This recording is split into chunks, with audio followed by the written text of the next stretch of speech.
尊敬嘅中華人民共和國駐溫哥華總領事館李月賢領事、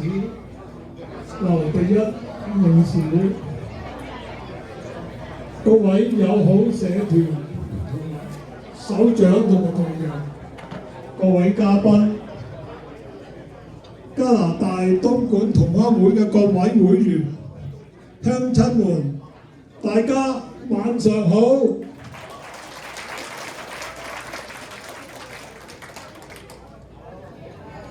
靈蛇起舞鬧歲氣，駿馬奔騰迎新春。喺呢個送舊迎新、充滿希望嘅美好時刻，我哋歡聚一堂，共同迎接馬年嘅到來。喺呢度，我代表加拿大東莞同鄉會理事會向在座嘅每一位來賓致以最誠摯嘅節日問候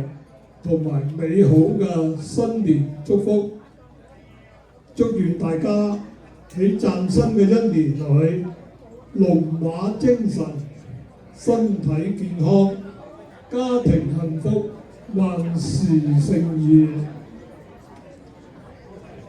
今晚我哋深感榮幸，迎來咗祖國派駐溫哥華嘅領事官員，也迎來咗各社團嘅新老朋友、同鄉會嘅前輩、榮譽人士，仲有好多好久未見過面嘅鄉親同埋摯友。感謝大家喺百忙之中抽出寶貴嘅時間蒞臨今晚嘅春宴，與我哋共慶佳節。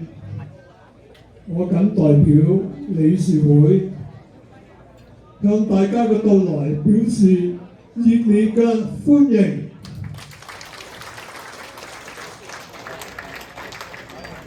並且衷心感謝在座嘅每一位來賓，以及遠在東莞、香港嘅會員鄉親，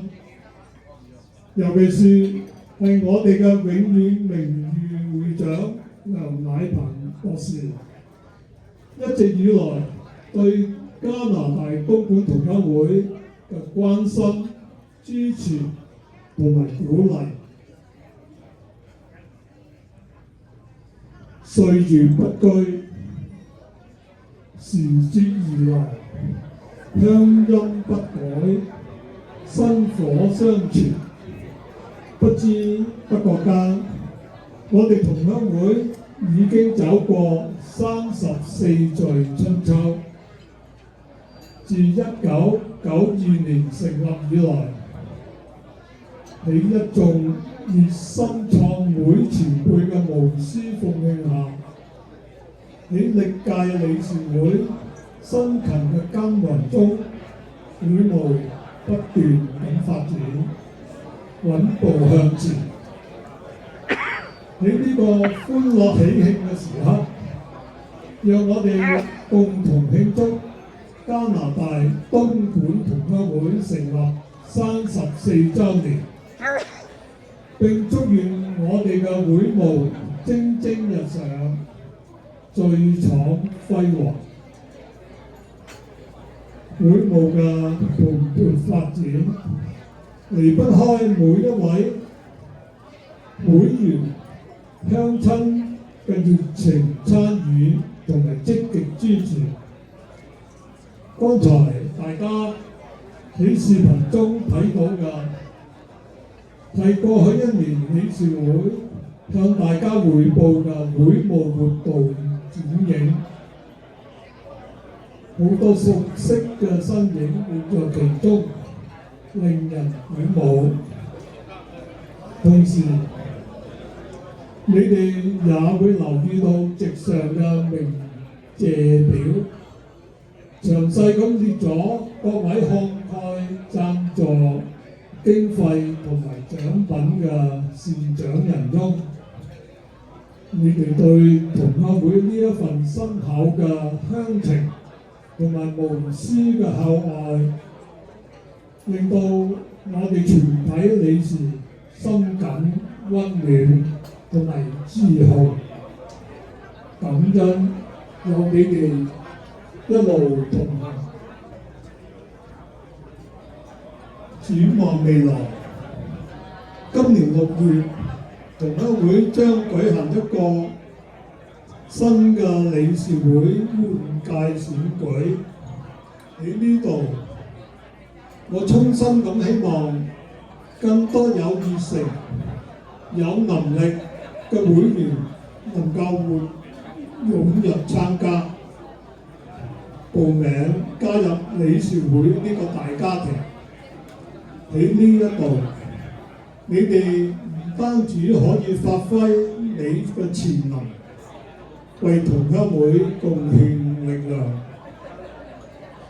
更能夠為鄉親帶來更多嘅歡樂，從中收穫奉獻嘅快樂同埋成長。呢一屆嘅理事會成員將繼續堅守崗位，盡忠職守。我也將不負所託，以大家同心協力，為建設一個更美好嘅同鄉會而共同努力。最後，預祝今晚嘅春宴圓滿成功，祝各位有個愉快難忘嘅晚上。多謝大家。多謝鍾康正會長嘅支持。請各位來賓喺嘉賓致辭嗰陣保持安靜，請大家配合一下。好的，接下來有請中華人民共和國駐溫哥華總領館李月然領事致辭。歡迎。周會長、各位东莞的鄉親、各位朋友，大家晚上好！非常高興出席东莞同鄉會成立34周年暨獎學金頒獎典禮暨新春敬老聯歡宴會。在此呢，我謹代表中國駐溫華總領事館，向各位东莞的鄉親、向各位嘉賓致以誠摯的問候，祝大家新春快樂，馬年大吉！我們東莞同鄉會成立34年以來呢，一直團結服務廣大的東莞的鄉親，不斷的傳承弘揚中華優秀的傳統文化。我想今天的這個對年輕一代的獎學金頒獎儀式和對年長長輩的這個敬老儀式，正是這個非常好的體現。同時呢，廣大的東莞的鄉親也沒有忘記家鄉，沒有忘記祖籍國，不斷的關心回饋着家鄉，同時也為當地的發展建設做出了許多貢獻。東莞我們大家都知道是享譽全球的世界工廠，具有產業鏈完備、創新能力強等等許多優勢。近年來也取得了非常長足的發展。相信呢，在粵港澳大灣區的建設帶動下，東莞未來也會實現產業鏈的不斷升級，實現更大的發展。大家也一定已經關注到了中方對家方實行的這個單方面免簽的政策，也期待大家多帶動加拿大身邊的親朋好友一同回到東莞，一同回到中國來投資興業、探親訪友，為中加關係的不斷的發展來做出更多的貢獻。最後呢，祝願東莞同鄉會會務蒸蒸日上，祝願所有的東莞的鄉親新春快樂，身體健康，闔家幸福，馬年大吉！謝謝大家。謝謝李月然領事。多謝。